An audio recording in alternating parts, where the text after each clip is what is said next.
네, 안녕하세요. 조직진단 및 조직개발 강의를 맡은 사회적협동조 교육관의 이사장 나정래라고 합니다.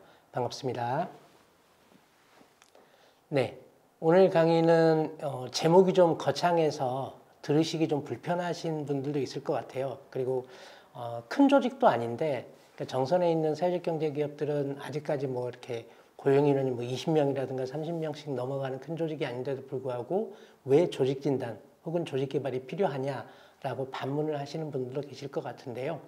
적은 조직에서부터 제대로 된 조직의 형태, 꼴 이런 것들이 좀 갖춰져야 기업이 더 성장할 수 있겠다라는 생각을 하게 돼서 오늘과 같은 조직진단 그리고 조직개발과 관련한 강의를 좀 준비를 했고요.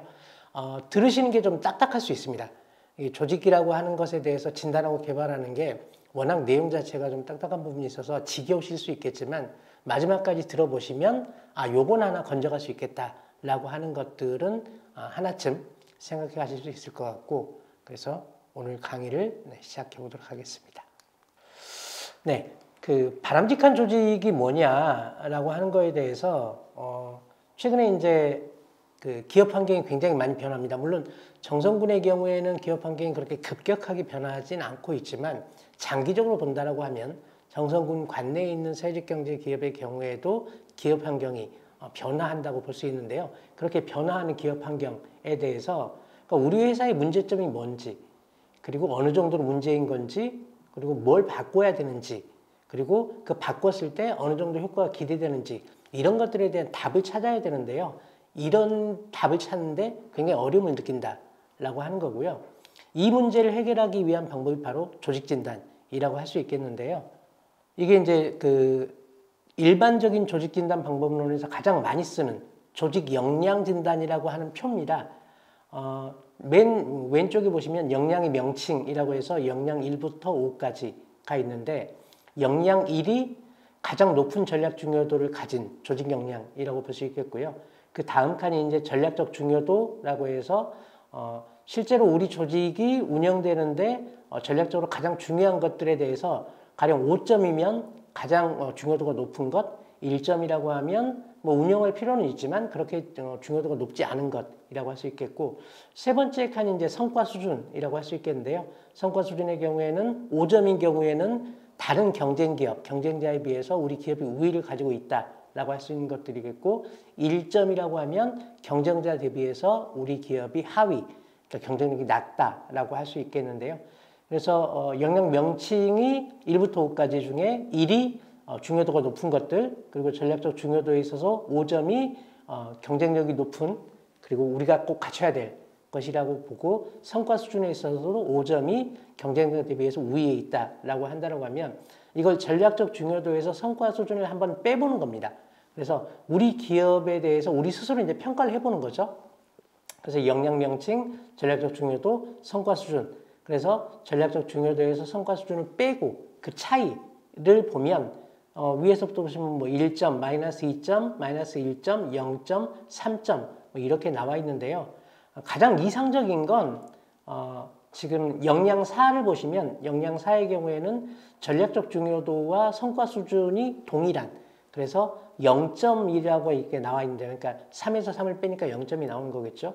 요게 아마도 가장 이상적인 그래서 전략적으로 중요하기도 한데 우리 기업이 성과도 나름대로 잘 내고 있는 이런 것들이 가장 이상적인 차이라고 볼 수 있겠는데요.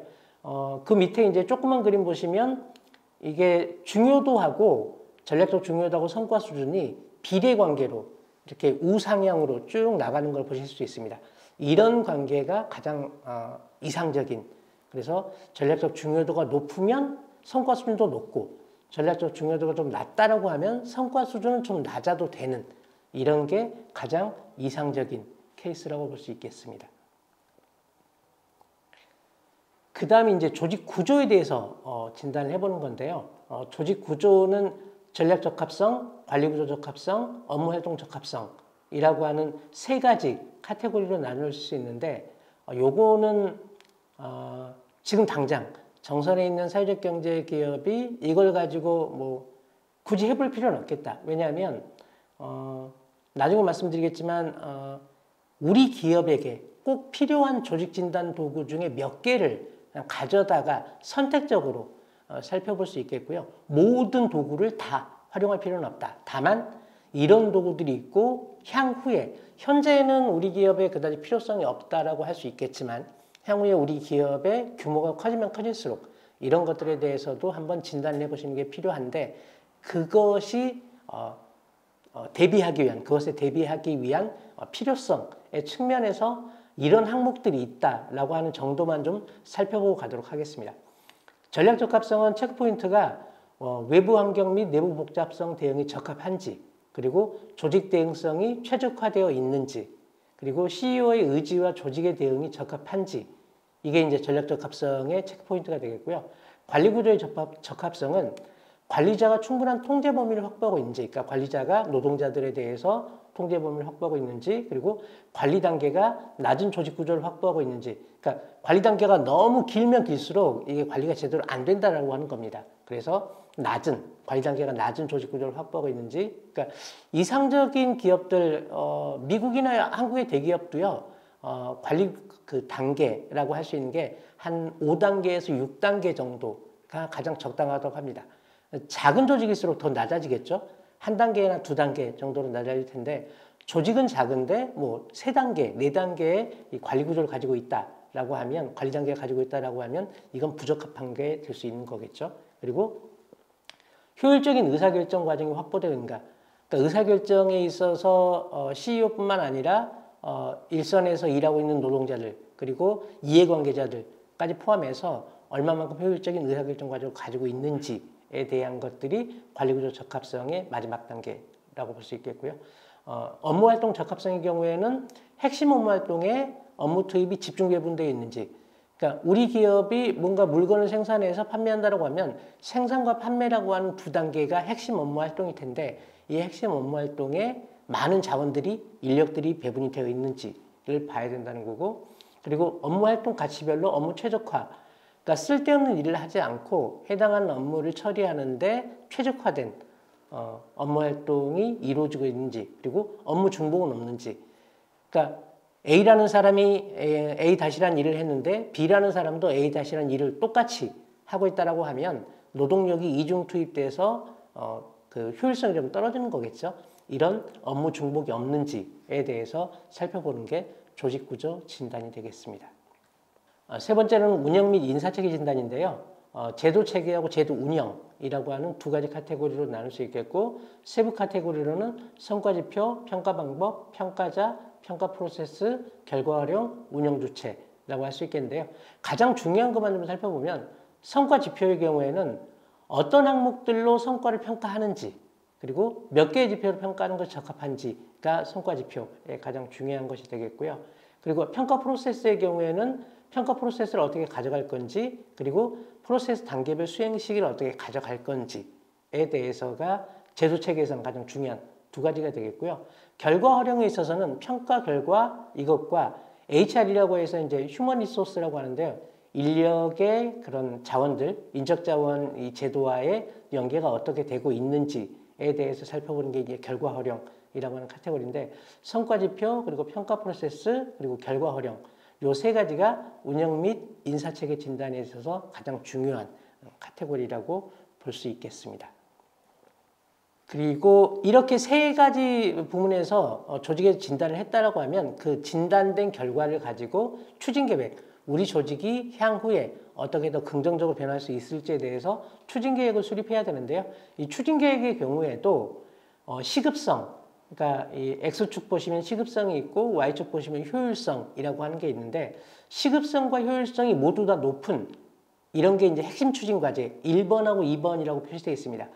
그러니까 오른쪽 상단에 보시면 핵심 추진 과제 1번과 2번. 이건 시급하기도 하고 효율적이기도 하다는 거죠. 이게 제대로 된다고 하면 이런 것들이 이제 핵심 추진 과제가 될 수 있겠고, 그 옆에 보시면 이제 3번, 4번이라고 해서 전략 과제라고 나와 있습니다. 요건 핵심 추진 과제에 비해서는 약간은 효율성이 떨어지는, 그리고 시급성도 약간 낮은 그런 것들이 되겠는데, 그러나 이것도 굉장히 중요한 요소라고 해서 전략 과제라고 얘기를 하고 있고요. 운영 과제의 경우에는 시급성은 높은데 효율성은 좀 낮은, 이건 어쩌면 이제 해도 그만 안 해도 그만, 그러니까 선택 과제하고 비슷하게 해서 해도 그만 안 해도 그만이 되겠습니다만, 조직 진단에 따라서 추진 계획을 수립할 때 핵심적으로 추진한 핵심 추진 과제 1번과 2번은 반드시 단기간 내에 추진해야 될 것들, 그리고 전력 과제는 핵심 추진 과제에 비해서는 중요도가 좀 떨어지긴 하지만 이것 또한 굉장한 중요도를 가지고 있다라고 해서 추진해야 될 것들. 운영 과제의 경우에는 핵심 추진 과제나 전력 과제에 비해서 중요도가 떨어지기 때문에 이거에 대해서는 할 수도 있고 안 할 수도 있고, 그건 각 기업들이 선택해서 진행하실 수 있다라고 보실 수 있겠습니다. 조직 진단이 왜 중요한지에 대해서 동영상을 하나 보고 다음 장으로 넘어가도록 하겠습니다. 세계 최고의 IT 기업으로 손꼽히는 구글. 그러나 그들도 처음에는 고난을 면치 못했다. 2000년대 초반 미국 IT 업계는 새로운 광고 엔진 도입을 두고 치열한 경쟁을 벌이고 있었다. 가장 유력한 우승 후보는 오버추어. 그들은 막강한 자금력과 풍부한 인력을 보유하고 있었다. 그러나 구글은 작은 기업에 불과했고 그들이 만든 에드워즈 엔진은 제대로 된 결과를 보여주지 못했다. 구글의 창립자인 레리 페이지는 이 문제를 해결하기 위해 고심했고 어느 날 회사 주방에 단 3단어가 적힌 작은 쪽지를 적어 놓았다. 이 엔진 형편없네. 그리고 이 쪽지 한 장이 모든 것을 바꿔 놓았다. 구글의 엔지니어였던 제프 디는 카푸치노를 마시기 위해 들어선 주방에서 우연히 쪽지를 발견했고 비슷한 문제를 처리한 기억이 떠오르자 누가 시키지도 않았지만 엔진을 손보기 시작했다. 그리고 마침내 문제를 해결할 수 있었다. 에드워즈 엔진 덕분에 구글은 순이익이 1000억 원을 넘어서게 되었고 세계적 기업으로 성장할 수 있었다. 그 사이 오버추어는 내부 분열과 관료주의에 발목이 잡혀 구글에 밀려날 수밖에 없었다. 왜 똑같은 과제를 수행하면서도 어떤 프로젝트는 성공하지만 어떤 프로젝트는 실패하는 걸까? 이 질문에 답을 찾기 위해 MIT에서 연구가 시작되었고 성공하는 프로젝트의 공통점이 드러났다. 비결은 바로 높은 소통 수준. 케미가 뛰어난 집단은 아무리 복잡하고 어려운 문제도 일사불란하고 재빠르게 처리했다. 그럼 무엇이 높은 수준의 소통을 가져오는 걸까? 비슷한 나이, 비슷한 학력, 같은 대학이나 지역 출신? 그런데 정작 구성원들의 화합을 좌우하는 요인은 다른 데 있었는데 바로 책상 간격이었다. 최고의 팀을 만드는데 뛰어난 지능이나 폭넓은 경험은 큰 역할을 하지 않았다. 오히려 책상의 위치와 거리가 소통 수준과 긴밀한 연관이 있었다. 거리가 가까울수록 사람들의 소통 빈도가 늘어난 것이다. 높은 소통 수준을 이루기 위해서는 단순히 많이 마주치는 것이 무엇보다 중요한 셈이었다. 세계 최대 신발 쇼핑 회사 자포스를 운영하는 토니 셰이는 소통의 원천이 충돌이라고 말한다. 저는 돌발적으로 이뤄지는 사람들의 만남을 충돌이라고 부릅니다.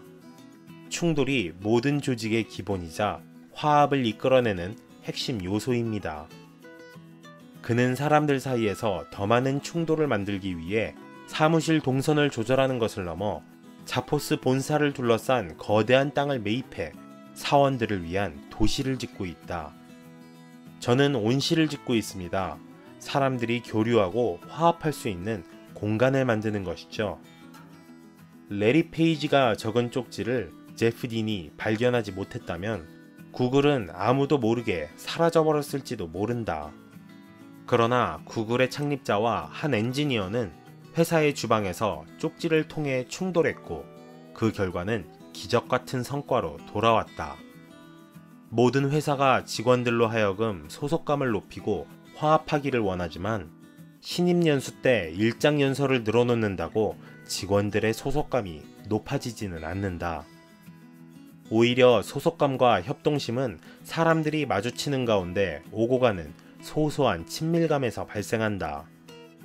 이를 위해 성공하는 기업들은 고급 커피 머신을 설치하고 휴게실을 넓히는 일을 마다하지 않는다. 단지 휴게실의 테이블을 10인용으로 바꾼 것만으로도 생산성이 10%나 향상된 경우도 있다. 직원들의 소속감을 높이고 화합을 이끌어내고 싶다면 더 많이 충돌해야 한다. 얼굴 한번 보지 못하고 마주치면 고개를 조아려야 하는 회장님을 상대로 소속감은 발생하지 않는다. 게다가 우리 사회에는 여전히 경영진이라는 특권의식에 휩싸여 갑질과 폭언을 일삼는 사람들도 있다. 더 나은 조직 문화를 만들고 싶다면 근본적인 소통을 개선해야 한다. 구성원이 충돌할 수 있는 공간을 만들어라. 그 충돌에 기꺼이 참여하라. 그것이 최고의 케미를 만드는 비결이 될 것이다.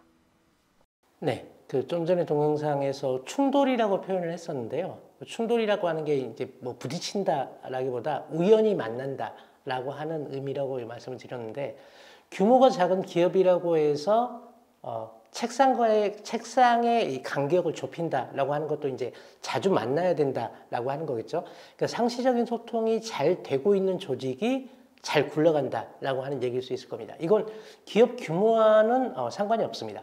아무리 작은 규모의 기업이라고 할지라도 운영진과 그리고 현장에 일하는 노동자들 혹은 실제로 CEO로서 활동하시는 분들과 뭐 이사진이나 혹은 조합원으로 참여하시는 분들, 이분들 간의 소통, 일상적인 소통이 얼마나 잘 이루어지느냐에 따라서 기업이 잘 굴러가고 혹은 기업이 망하는, 그러니까 좀 전에 그 구글이 검색 엔진에 있어서 오버추어라고 하는 기업에 굉장히 밀리고 있었는데, 구글의 CEO가 이 검색 엔진 형편없네라고 하는 글 하나를 남겨놨고, 그 글에 따라서 개발자가 자발적으로 검색 엔진을 수정해서 더 나은, 오버추어보다 훨씬 더 나은 검색 엔진을 만들어냈고, 그렇게 해서 이제 구글이 세계적인 기업으로 성장할 수 있었다라고 하는 그런 측면에서 구글과 같은 거대 기업도 마찬가지고요. 정선군에 있는 한두 명을 고용하고 있는 사회적 경제 기업도 마찬가지고, 고용 규모가 적다고 할지라도 그들과 운영진과 경영진, 이분들과의 소통, 이것이 얼마나 잘 되느냐에 따라서 기업의 성패가 갈림된다라고 봐도 무방할 거라고 보여집니다. 네.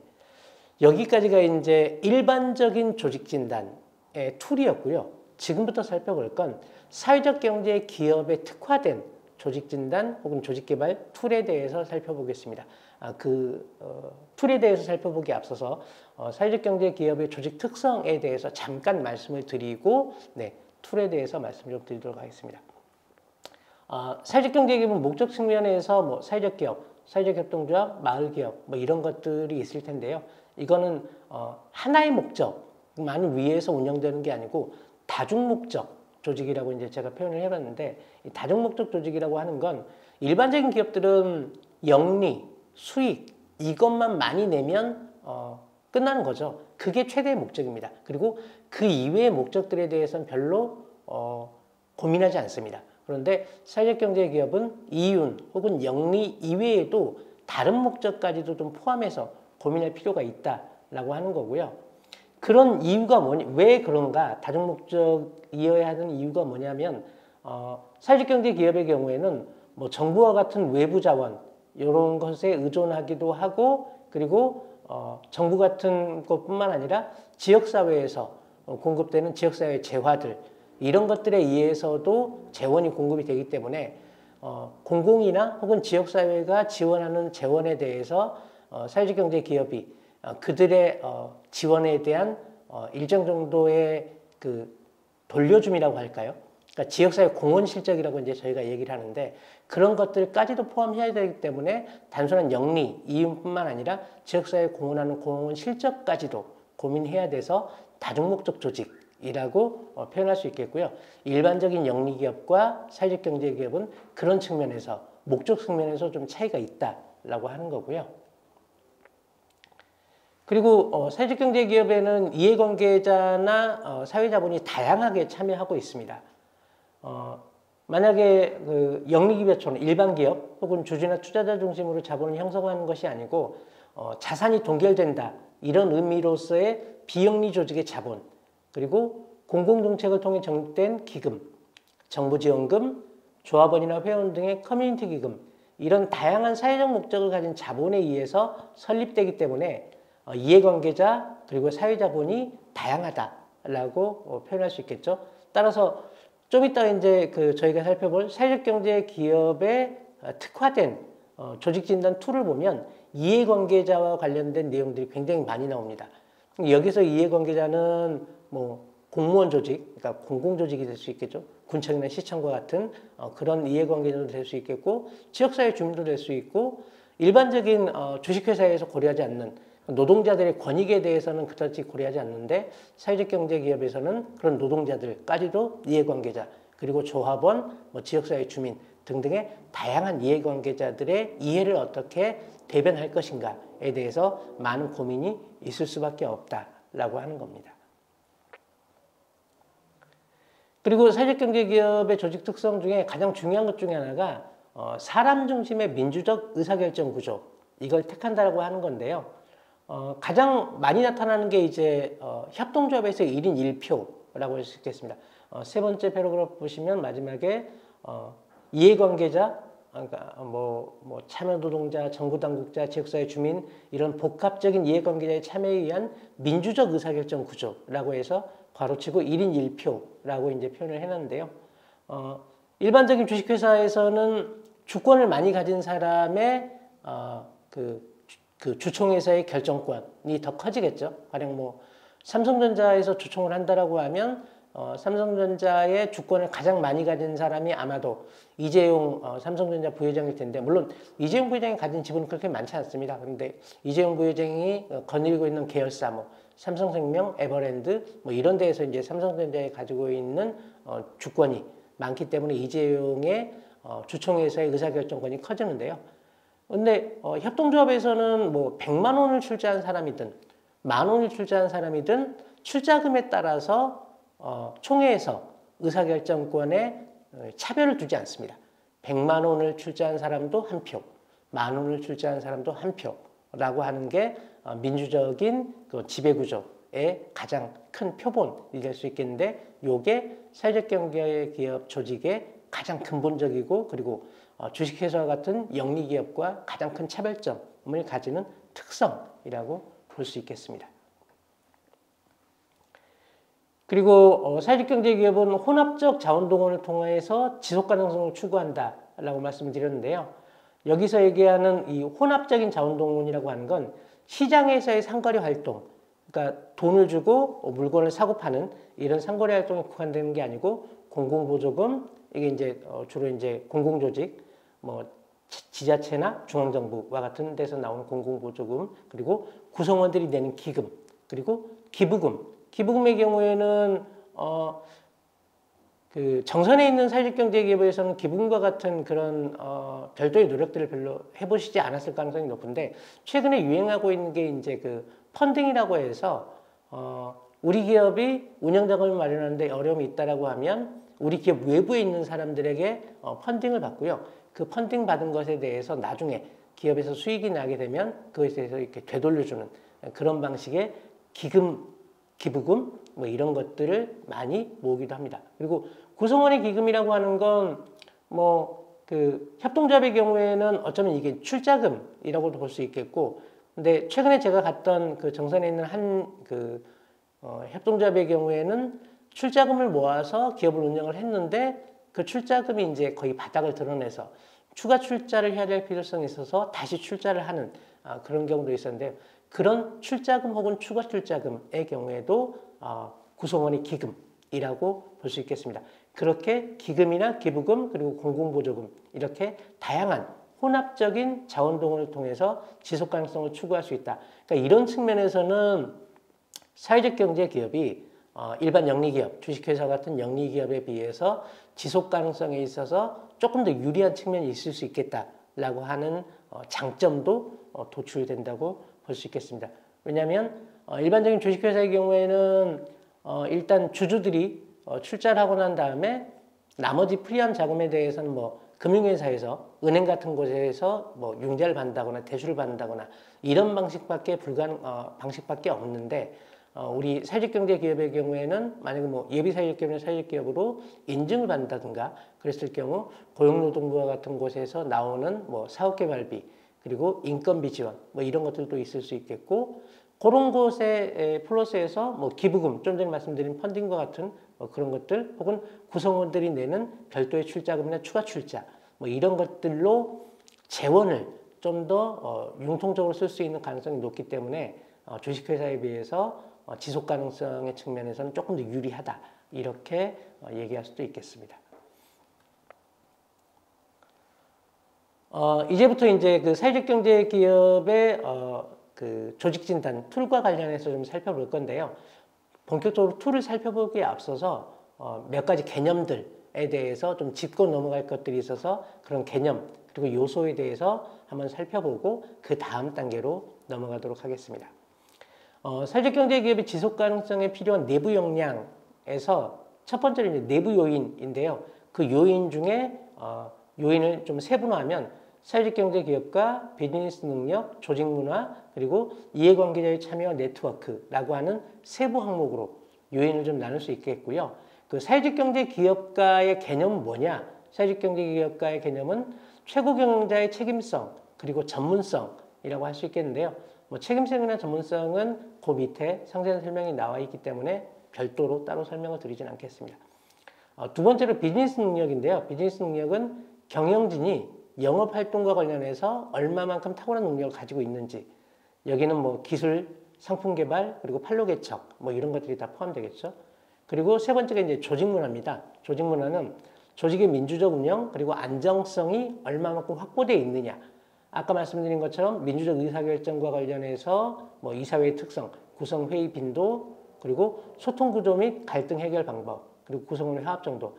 특히나 이 조직 문화에서 소통 구조하고 갈등 해결 방법, 그리고 구성원의 화합 정도가 굉장히 중요한데, 그러니까 민주적 의사결정이라는 항목은 이미 전제가 되어 있다, 결정이 되어 있다라고 본다라고 하면 어떻게 소통할 건지 그리고 갈등이 발생했을 때 이 갈등을 어떻게 해결할 건지 그리고 구성원들이 얼마만큼 화합이 잘 되고 있는지 이 두 가지 요소가 어쩌면 사회적 경제 기업의 조직 문화와 관련해서 굉장히 중요한 개념 혹은 요소가 될 수 있겠다라고 말씀드릴 수 있겠고요.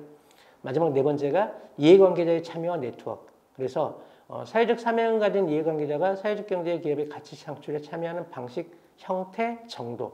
아까 말씀드린 것처럼 이해관계자라고 하는 건 다양할 수 있는데 커뮤니티 구성원으로서의 뭐 조합원, 회원 혹은 자원봉사자 혹은 사회적 네트워크로서 협력 파트너, 관계조직 이런 것들이 얼마만큼 잘 참여하고 그리고 네트워크의 정도가 잘 구성되어 있는지가 중요한 내부 역량, 사회적 경제 기업의 지속 가능성에 필요한 내부 역량에 있어서 굉장히 중요한 개념 혹은 요소라고 말씀드릴 수 있겠습니다.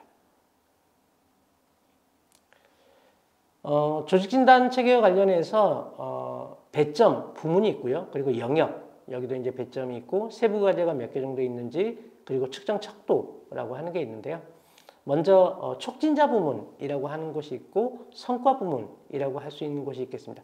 촉진자 부문은 뭐 리더십, 정책 및 전략, 이해관계자 관리, 파트너십 및 자원 관리, 품질 관리와 같은 것들이 있겠고요. 성과 부문은 고객, 이해관계자, 사회적 그리고 핵심 성과라고 해서 4개의 카테고리 그리고 세부 과제는 각각 6개에서 5개 정도씩 나눠져 있고요. 측정 척도는 10점 척도입니다. 그래서 1점에서 2점이라고 하면 이건 아주 부족한 상태라고 볼 수 있겠고요. 5점에서 6점, 우리가 이제 대부분 설문조사할 때 보통이라고 많이 다는데 그 보통에 해당하는 건데 5점에서 6점이라고 하면 일부 개선이 좀 필요하다.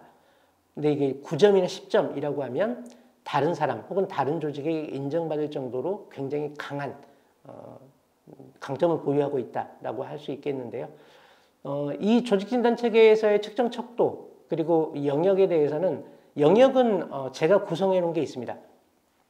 여기에 대해서 각 기업에서 이해관계자들이 좀 모이셔서 10점 척도에 따라서 이 항목은 우리 기업이 1점에 해당하는지 혹은 5점에 해당하는지 혹은 10점에 해당하는지에 대해서 각각 점수를 한번 매겨보신 다음에 그 점수를 매겨본 거에 따라서 어떤 게 추가적으로 보충이 필요한지 혹은 어떤 조직과 관련해서 우리가 조금 더 역량을 쏟아부어서 개선을 해야 될지에 대해서 과제를 도출하는 과정.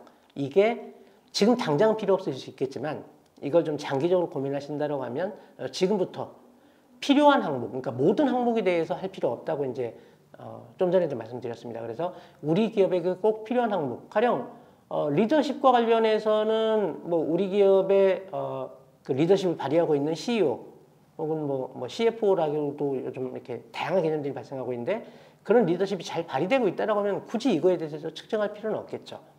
그런데 고객 성과, 그러니까 고객에게 어떤 가치를 줄 것인가에 대해서 살펴봤는데 이게 좀 점수가 낮다라고 하면 고객 성과에 대해서 우리가 어떻게 좀 높일 수 있을지에 대해서 구성원들이 논의를 통해서 개선하고자 하는 그런 노력들이 좀 필요하겠다라고 하는 겁니다. 용어 정의는 한번 그냥 읽어보고 지나가셔도 될 것 같습니다. 굳이 뭐 이걸 다 설명을 해드릴 필요는 없을 것 같고요. 여기까지 핵심 성과까지 해서 부문과 영역 그리고 세부 항목에 대해서 이런 것들이 있다라고 하는 걸 차후에 여러분들이 한 번 더 살펴보시면 될 것 같고 이걸 굳이 설명해 드릴 필요는 없을 것 같습니다. 왜냐하면 어려운 단어가 들어가 있는 건 아니고요. 이 개념에 대해서 읽어보시기만 해도 이게 어떤 거구나 라고 하는 거에 대해서 개념을 잡으실 수 있기 때문에 요건 그냥 넘어가고 그래서 진단 도구로 넘어가서 여기서부터 이제 어떤 부분에 대해서 진단을 해야 될지에 대해서 하나하나 좀 살펴보도록 하겠습니다. 리더십 부분인데요. 리더십 부분에서 첫 번째, 우리 조직은 명확한 미션, 비전, 미션 및 가치를 가지고 있으며 정기적으로 검토하고 있습니다. 여러 번 기업이 지금 운영되는 데 있어서 미션 혹은 비전 혹은 미션 및 가치 이런 것들이 갖추고 있는지 그리고 갖추고 있다고 하면 이게 미션이나 비전이 한번 만들어진다고 해서 기업이 사멸할 때까지 청산할 때까지 계속 가는 건 아니거든요. 중간중간에 미션이나 비전은 바뀔 수 있습니다. 그래서 최초로 미션이나 비전을 가지고 있는지 혹은 미션이나 비전을 수립했는지 그리고 그 미션이나 비전을 중간중간에 또 검토를 해서 이걸 얼마만큼 시의적절하게 수정하고 있는지에 대해서 봐야 된다는 거고요.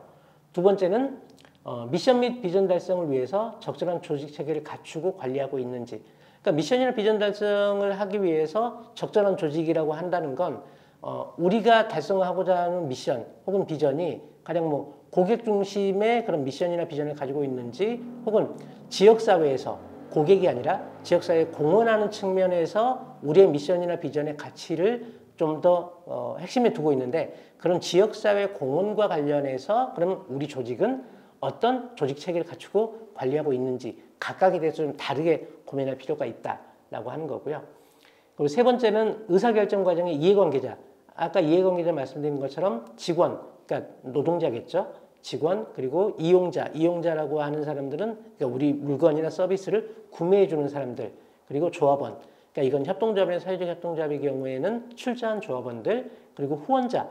그러니까 출자는 하지 않았다고 할지라도 후원해 줄 수 있는 그러니까 지역사회는 그런 후원자들이 굉장히 많이 있습니다. 그리고 그걸 발굴할 필요성도 있는데요. 그런 후원자들까지 포함해서 이해관계자가 우리 조직의 의사결정 과정에 얼마나 적극적으로 참여하고 있는지 그리고 그들과 서로 소통, 영향이라고 하는 건 소통이라고도 할 수 있겠습니다. 그들과 얼마나 원활하게 소통을 하고 있는지에 대해서 살펴봐야 한다라고 하는 거고요. 네 번째로 우리 조직의 리더는 직원과 이해관계자들을 위해서 적극적으로 구성원의 동기부여 및 성장을 지원한다. 그러니까 특히나 이제 직원과 관련해서 노동자들과 관련해서 그분들이 아주 중요한 구성원이기 때문에 이분들이 어떻게 하면 동기부여가 되고 어떻게 하면 성장할 수 있는지에 대해서 예를 들면 이제 저희 사회적협동조합 교육과 나눔의 경우에는 1년에 한 조합원에게 50만 원씩 자기개발비를 마음껏 가져다 쓸 수 있게 하고 있습니다. 그러니까 그 50만 원으로 뭐 헬스장에 가서 운동을 하셔도 되고 뭐 테니스장 가서 운동을 하셔도 되고 아니면 뭐 책을 보거나 혹은 어디 교육을 받거나 그러니까 쓰는 용도는 아주 다양하게 열려 있는데요. 누구나 50만 원씩은 가져다가 자기 개발을 할 수 있게 보장해주고 있는데 그런 성장 그리고 동기부여를 위해서 어떤 지원을 해주고 있는지가 굉장히 중요하다라고 하는 거죠. 그리고 다섯 번째가 우리 조직의 리더는 사회적 미션, 민주, 협동, 혁신, 지역사회 기여 이런 것들에 대해서 얼마만큼 열정을 갖고 능동적인 실천을 하고 있는지가 되겠고요. 여섯 번째는 우리 조직의 리더는 구성원 및 이해관계자와 적극적으로 소통하며 그들의 성과 및 조직에 대하여 지속적으로 개선하는 의지를 가지고 노력하려고 하는지. 그래서 구성원과 이해관계자와 조직의 리더가 얼마나 소통을 적극적으로 하고 있는지 그리고 그 구성원 및 이해관계자가 우리 조직의 성과 그리고 우리 조직에 대해서 지속적으로 개선하려는 그런 의지를 갖게 해야만 한다.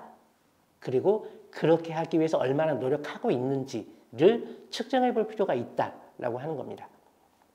그래서 이제 맨 밑에 리더십 총점을 보시면 1점부터 10점까지 그래서 각 부문에 대해서 1번에 대해서는 1점부터 10점까지 몇 점인지 2번에 대해서도 마찬가지고 그렇게 해서 리더십과 관련해서는 가령 1번부터 6번까지가 모두가 10점이라고 하면 60점이 되겠죠. 그런데 1번부터 6번까지 모두 1점이다라고 하면 6점. 그래서 리더십 총점이 각각 60점에서부터 6점까지 나올 수 있는데 60점일 경우에는 별로 고민할 필요 없겠죠. 그런데 6점밖에 나오지 않았다라고 하면 이걸 어떻게 개선을 해야 될 것인지에 대해서 리더뿐만 아니라 리더와 함께 활동하고 있는 구성원들, 뭐 이해관계자들 혹은 조합원들 이분들과 함께 이걸 어떻게 개선할지에 대해서 다양한 개선 방안을 도출할 필요가 있겠다라고 하는 겁니다. 두 번째가 이제 정책 및 전략인데요. 이건 사업 전략 및 계획을 개발하고 그리고 배치하고 얼마나 소통하고 있는지를 살펴보는 항목인데요. 일곱 번째로 우리 조직은 비전과 미션에 부합하는 적절한 사업 전략 및 계획을 보유하고 있는지. 그러니까 아까 말씀드린 것처럼 우리 조직의 비전과 미션이 다양한 상거래, 활발한 상거래를 통해서 일단 이윤을 좀 많이 남기고 그리고 그 이윤에 근거해서 우리 사회적 경제 기업에서 노동하고 있는 노동자들의 삶의 질을 향상시키겠다. 여기에 이제 미션이나 비전이 좀 맞춰져 있다라고 하면 일단 다양한 영업 활동을 통해서 수익을 많이 만들어내는 게 중요하겠죠. 그렇다라고 하면 사업 전략이나 계획은 그렇게 수익을 만들어내는데 집중적으로 투입이 돼야 될 겁니다. 그런데 우리 사회적 경제 기업의 비전이나 미션이 물론 노동자들의 삶의 질 향상도 있을 수 있겠지만 우리가 활동하고 있는 지역사회를 좀 더 밝은 혹은 조금 더 전망 있는 그래서 지속 가능성이 있는 지역사회로 만들겠다라고 하는데 비전이나 미션이 좀 맞춰져 있다라고 하면 거기에 부합하는 그런 사업 전략 그리고 계획 이런 것들을 좀 보유할 필요가 있다라고 하는 거고요. 여덟 번째로 우리 조직은 사업 전략 및 계획의 수립 과정에서 이해관계자 말씀드린 것처럼 직원, 이용자, 조합원, 파트너, 후원자 뭐 이런 사람들이 얼마나 적극적으로 참여하고 있는지 혹은 참여를 안 하고 있다라고 하면 어떻게 참여시킬 것인지에 대해서 얼마나 고민하고 있는지를 보는 게 이제 여덟 번째. 그리고 아홉 번째는 우리 조직의 사업 전략 및 계획은 시장 및 내외부 이해관계자. 그러니까 내외부 이해관계자는 내부의 이해관계자는 뭐 조합원 혹은 직원이 되겠죠. 그리고 외부 이해관계자라고 하면 이용자, 뭐 파트너, 후원자 이런 이해관계자로부터 얼마나 신뢰를 받고 있는지에 대해서 각각 측정을 해보는 겁니다. 열 번째로는 우리 조직은 주요 의사결정 결과에 대해서 직원 및 이해관계자에게 적절히 전달하고 있는지. 그러니까 의사결정이 민주적으로 된다고 할지라도 민주적 의사결정에 기반해서 내려진 의사결정의 내용, 결과물 이런 것들이 이해관계자 모두에게 다 배포돼야 되는 거죠. 의사결정만 했는데 의사결정한 결과를 일부 경영진만 가지고 있어서는 이건 민주적 의사결정의 효과가 극대화됐다라고 볼 수 없습니다. 그래서 의사결정의 결과가 모든 직원 혹은 이해관계자에게 잘 전달돼야 된다라고 하는 게 이제 열 번째 항목이 되겠고요. 11번째는 우리 조직은 사업 및 운영 등에 대한 소통, 점검, 평가 등에 대한 절차가 마련되어 있고 적절하게 실행되고 있는지. 그러니까 사업을 하는 것도 중요하지만 이 사업을 하는 것에 대해서 소통하고 그리고 점검하고 평가하는 이런 것들까지 이루어져야 그러니까 사실은 조그만 규모의 기업에서는 사업 결과물에 대해서 뭐 평가하거나 점검하거나 뭐 이런 경우가 그렇게 많지 않습니다. 그런데 이게 기업 경영도 되게 습관이 중요하다라고 얘기를 하거든요. 그러니까 초기 단계부터 이렇게 소통하고 점검하고 평가하는 이런 절차가 마련돼 있어야 기업이 나중에 성장했을 때도 적절한 소통 체계, 점검 체계, 평가 체계가 갖춰진다고 하는 측면에서 지금부터라도 소통, 점검, 평가 등에 대해서 어떤 절차 그리고 이게 얼마나 잘 시행되고 있는지에 대해서 평가가 필요하다라고 하는 겁니다. 세 번째가 이제 이해관계자 관리의 측면인데요. 조직은 이해관계자의 이해에 충실하고 그들을 지지하고 보상해주고 있는지에 대해서도 진단이 필요하다라고 하는 겁니다. 12번째는 이해관계자가 만족하는 인사정책을 보유하고 있는지. 그러니까 인사와 관련해서 가장 중요한 건 이제 인센티브라고 할 수 있는 혹은 승진이라고 할 수 있는 그래서 이렇게 사원으로부터 출발해서 어느 정도 기간 지나면 회사의 중역이라고 할 수 있는 부장이나 이사까지 어떻게 승진할 수 있는지 이런 것들에 대해서 적절하게 인사정책을 보유하고 있는지도 측정이 필요하다라고 하는 거고요. 이해관계자가 만족하는 협동과 민주적인 조직 문화를 보유하고 있는지. 그러니까 이해관계자라고 하면 내부, 외부를 다 포함해서 그 이해관계자 모두가 만족하는 협동 그리고 민주적인 조직 문화를 보유하고 있어야 기업이 이해관계자의 욕구도 충실하게 만족시켜줄 뿐더러 이해관계자를 넘어서서 지역사회에도 공헌할 수 있는 단계까지 나아갈 수 있다라고 하는 겁니다. 14번째는 이해관계자가 인사, 조직문화 형성, 소통 등에 대해서 참여를 장려하고 그들과 목표를 공유하고 있는지. 그러니까 직원이나 이용자, 조합원, 파트너, 후원자, 그러니까 리더십을 발휘하는 경영자를 제외한 나머지도 인사, 조직문화 형성, 소통 등에 대해서 참여가 장려되고 그럼에 따라서 설정된 그런 목표들 이런 것들에 대해서 같이 공유를 해야 기업이 정상적으로 그리고 다른 기업에 비해서 좀 더 효율적으로 성장할 수 있다라고 하는 겁니다. 그리고 우리 조직은 이해관계자가 만족할 만한 수준도 개인 및 팀 역량의 개선 및 지원을 장려하고 있는지에 대해서도 평가가 필요하다라고 하는 거고요. 직원 또는 이해관계자의 효과적인 내외부 커뮤니케이션 정책을 보유하고 있는지 이건 또 소통의 측면이 되겠죠. 그래서 직원 혹은 이해관계자와 얼마만큼 소통을 잘하고 있는지 그런 커뮤니케이션 정책을 얼마나 잘 보유하고 있는지에 대해서도 진단이 필요하다라고 하는 겁니다.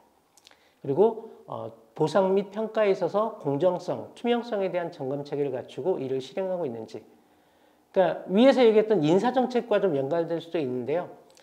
이해관계자가 만족하는 인사정책을 보유하고 있는지도 중요하지만 그 정책, 보상 및 평가가 얼마나 공정하고 투명한지 그러니까 밀실에서 이루어지는 그런 보상에 대한 것들은 해서는 안 된다는 거죠. 이해관계자 모두가 이해하고 이해관계자 모두에게 인사나 혹은 노무와 관련해서 그런 정보들이 다 공개된 상태에서의 보상 평가 체계가 반드시 갖춰져 있어야 한다라고 하는 측면이 되겠습니다. 그리고 파트너십 및 자원관리 이 조직진단 도구는 협력자와의 파트너십을 형성 개발하고 자원을 얼마나 효율적으로 연계 관리하고 있는가라는 측면인데요. 우리 조직은 비전과 미션에 입각해서 협력자에 대한 정보를 수집하고 파트너십을 위한 효과적인 정책을 보유하고 있는지 아닌지에 대해서 평가가 필요하다라고 하는 거고요. 우리 조직은 사회적 경제 부문과의 협력 사업에 능동적으로 참여하고 지속 가능한 파트너십을 형성하고 있는지.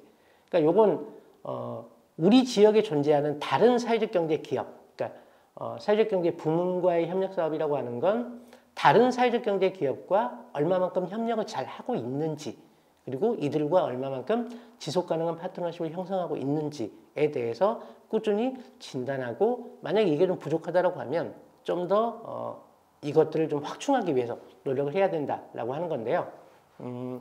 이번에 저희 춘천에서 했던 걸 하나 사례를 말씀을 드리면 11월 말부터 12월 초까지 서울에서 세계 협동조합 대회가 열렸습니다.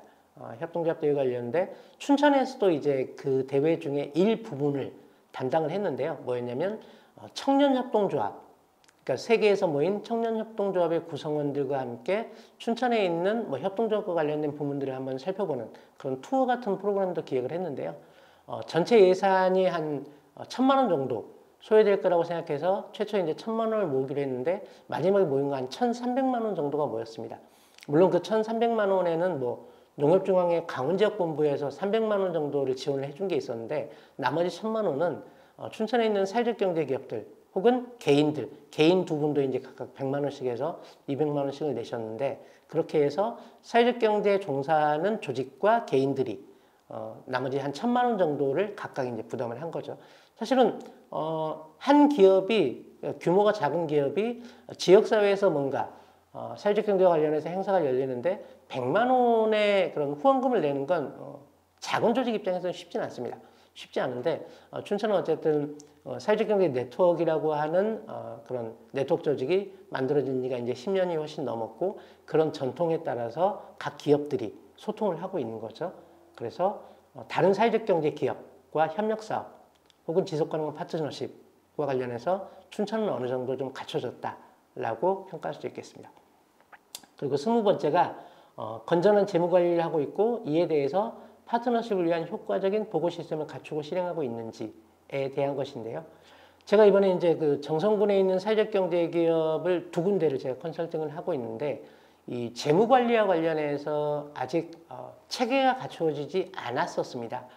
그러니까 재무 관리가 이렇게 좀 허술하다는 얘기는 뭐냐면 우리가 돈을 얼만큼 벌었고 그래서 지출이 얼만큼 됐고 그래서 여기에서 연간 뭐 손익계산 혹은 당기순이익 이런 것들이 얼만큼 나오고 있는지에 대해서 명확하게 계산을 해야 그래서 만약에 순이익이 남았다고 하면 그 순이익 중에 재투자는 몇 퍼센트 할 것이며 우리 조직원들에게 인센티브로 그래서 동기부여 측면에서 인센티브로 얼마만큼 뭐 지출할 것인지 등에 대한 지출 계획 같은 게 이제 투명하게 나올 수 있는데 이게 주먹구구식으로 운영하다 보니까 얼마를 벌었는데 통장에 남아있는 돈만 보면 이게 마이너스 혹은 플러스인지 보이긴 하죠.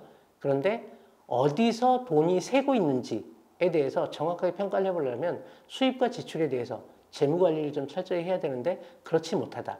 물론 규모가 작은 기업에서 이 재무관리까지 철저하게 하기에는 좀 어려움이 있긴 합니다. 그러나 말씀드린 것처럼 기업이라는 것도 이제 버릇이거든요. 그러니까 처음부터 재무관리에 대해서 좀 철저하게 하는 버릇 혹은 습관 이런 것들이 좀 들여진다라고 하면 이후에 기업이 성장하는 데도 도움이 될 것이고 그리고 기업의 규모가 더 커졌을 때 훨씬 더 효과적인 재무관리가 가능하겠다라고 하는 측면에서 재무관리도 굉장히 중요한 체크포인트 중에 하나가 되겠습니다. 그리고 우리 조직은 필요한 경영자원에 대해서 잘 알고 있고 경영자원을 관리하기 위한 계획을 효과적으로 수립하고 있다. 사회적 경제 기업의 경영자원이라고 하는 건 뭐 재고관리와 같은 것도 중요할 수 있겠습니다만 재무적인 경영자원 그래서 뭐 예비사회적 사회적 기업에 대한 혹은 마을기업에 대한 재정 지원 뭐 이런 지원 정책들에 대해서도 얼마만큼 잘 파악하고 그것들을 잘 활용하는지도 가장 중요한 경영자원에 대한 관리가 되겠습니다. 그리고 물적자원, 자본, 건물, 장비 그리고 지적자원에 대해서 얼마나 관리를 잘 하고 있는지에 대해서도 진단이 필요하다라고 하는 거고요. 네, 여기까지가 이제 파트너십과 관련해서 총점을 내볼 수 있는 거였고요. 네, 조금 쉬었다가 다시 2부에서 진행을 해보도록 하겠습니다. 감사합니다.